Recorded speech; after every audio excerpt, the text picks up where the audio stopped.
na verdade, quem vai começar é a Michele, e eu vou participar no meio.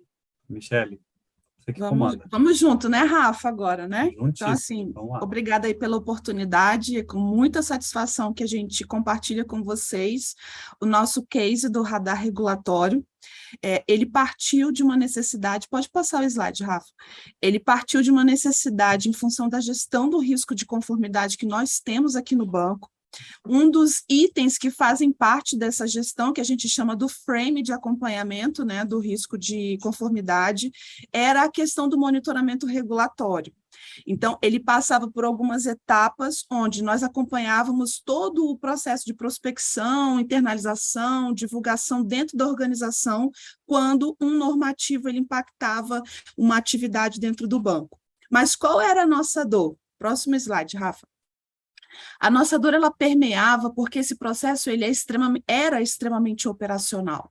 Então, além de ter um volume muito grande de normas que eram publicadas e que muitas vezes não eram acompanhadas, porque nós simplesmente não tínhamos o alcance operacional e de solução para acompanhar todas essas questões, nós tínhamos diversidade de sites para acompanhar, o impacto manual dessa atividade como um todo no nosso dia a dia, diferente grau de maturidade entre um gestor e outro, então, assim, o procedimento era totalmente dissociado de um padrão, e nós tínhamos aí uma gestão manual sobre essas informações. Então, tínhamos uma dor muito forte. O nosso processo ele não era tão eficiente como a estrutura do banco precisava ser. Então, aí que entra o Rafa e o apoio aí da nossa diretoria de tecnologia, pegando a nossa dor, dessa visão extremamente operacional na condução desse processo e trazendo, a partir da utilização de IA, uma renovação em relação a essa esteira e a gestão desse risco dentro do banco. Rafa, com você. Ok. Então, eu vou explicar a parte da inteligência artificial, né? E as partes da aplicação.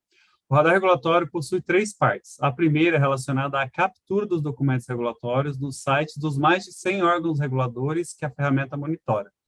Essa parte é feita por uma empresa contratada, como indicado na figura. A segunda parte é feita pelo meu time, é a parte da IA, que é realizada na DTEC e Diretoria de Tecnologia.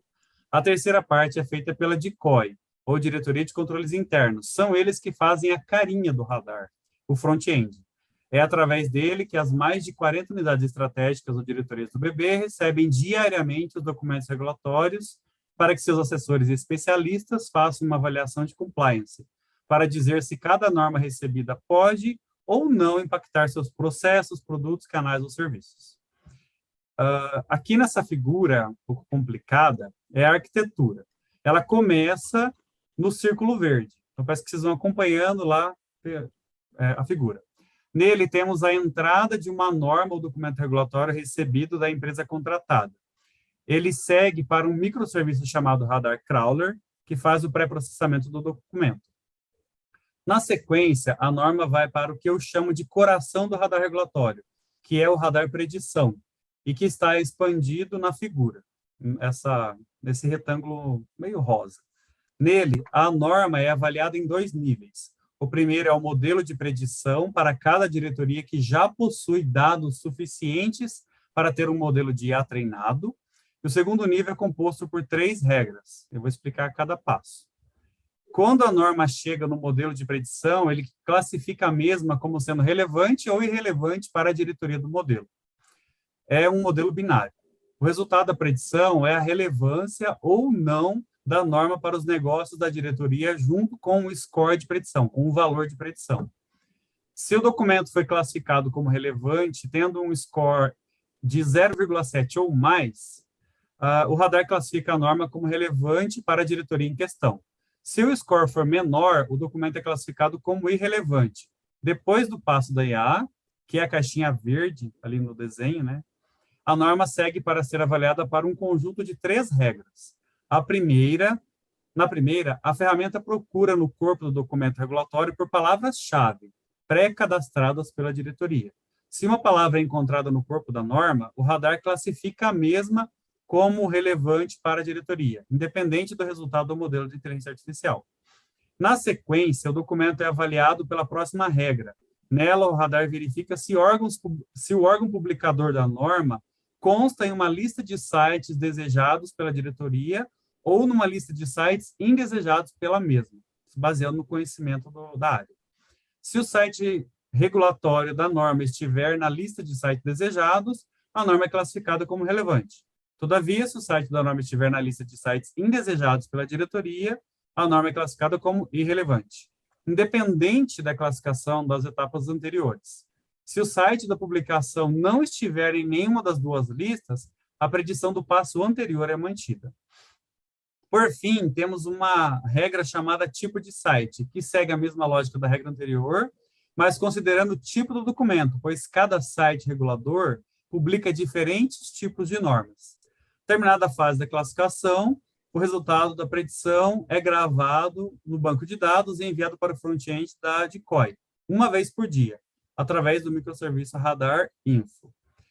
E vou mostrar aqui, brevemente, o front-end, que é importante para a gente da época, porque aqui que é feita a curadoria ou anotação das normas, porque os assessores lá, usuários finais, eles só olham as normas que foram preditas como relevantes, mas toda IA ela tem um nível de erro, então eles dizem, olha, essa predição aqui, essa norma realmente é importante para mim ou não é importante para mim.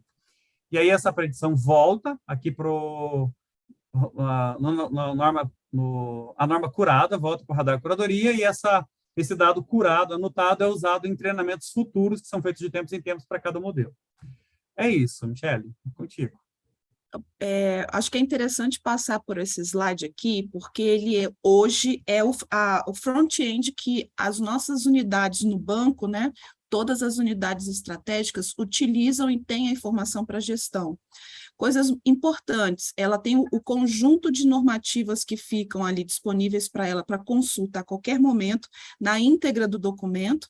E aqui a gente tem um acompanhamento de gestão, porque todo normativo que tem um impacto no banco, e ele é um impacto alto nos nossos negócios, abre um campo onde tem um plano de ação que a área precisa informar para cumprimento daquele item e ajuste em procedimentos normativos internos do banco, e a área de controles internos, que é a área que eu trabalho, que a gente fica responsável aí pela gestão do risco de conformidade e do radar regulatório, faz o acompanhamento no sentido de avaliar a acurácia daqueles procedimentos. Então, aqui você tem uma gestão à vista, à mão para toda a organização. Tá?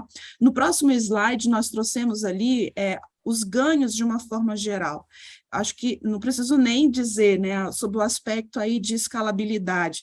Um dos pontos super importantes na gestão do risco de conformidade, e era o nosso gargalo, era a questão de ter esse monitoramento regulatório padronizado dentro da organização. E não tinha como ter isso se não tivesse uma IA, né, uma questão automatizada. Então, hoje nós temos todo esse arcabouço que nos possibilita escalar esse procedimento e dar uma gestão agilizada para esse tema dentro da organização. Eu padronizo, então é a ferramenta que faz todo o processo e disponibiliza para todas as áreas. Então, assim, a interferência manual, a interferência humana, ela ocorre na curadoria e quando você precisa ali retroalimentar a máquina com algum procedimento, mas ele ficou completamente automatizado.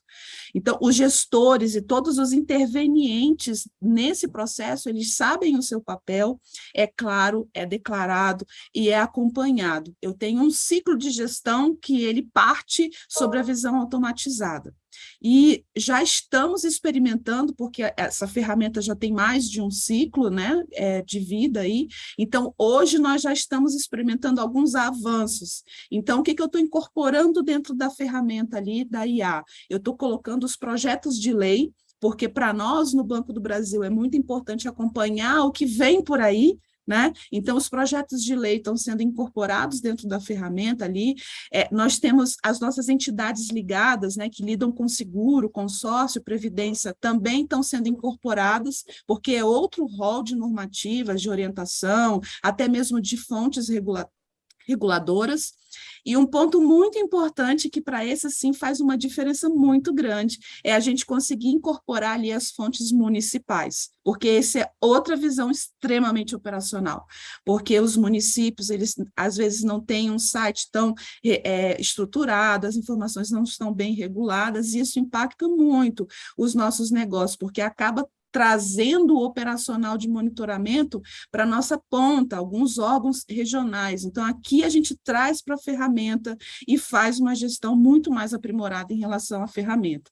O próximo slide, nós temos aí os números, né? Acho que é interessante a gente ter uma visão de número, né? Em que pese termos ali mais de 80 mil normas que passaram de alguma forma na curadoria ali da ferramenta, nós temos em torno de 20 mil normas que foram declaradas como relevantes, interessantes para o banco, elas entram na dinâmica aí de análise por parte das áreas intervenientes dentro do processo, aquela que tem grau baixo, médio e alto, e aquelas que são alto, que em torno de 1.000 normas, 1.039, tiveram atuação direta de alguma parte ou partes dentro do banco para internalizar esse procedimento. Então, estou falando hoje de uma gestão que abrange 41 unidades estratégicas dentro do banco, 26 estados e Distrito Federal, 101 fontes de monitoramento. Então, hoje nós temos aí vigentes 141 planos de ação com 5 ações em C, as 141 já concluídas, internalizadas e todas acuradas ali dentro dos processos do banco. Então, é uma gestão muito mais aprimorada do que o que nós tínhamos antes, tá? Meu bom dia a todos, terminamos por aqui o compartilhamento mais técnico dessas informações, estamos aí à disposição de todos, honrados, né, Rafael, por participar tanto do prêmio como nesse momento, tá? Então, assim, muito obrigada mesmo. Muito obrigado.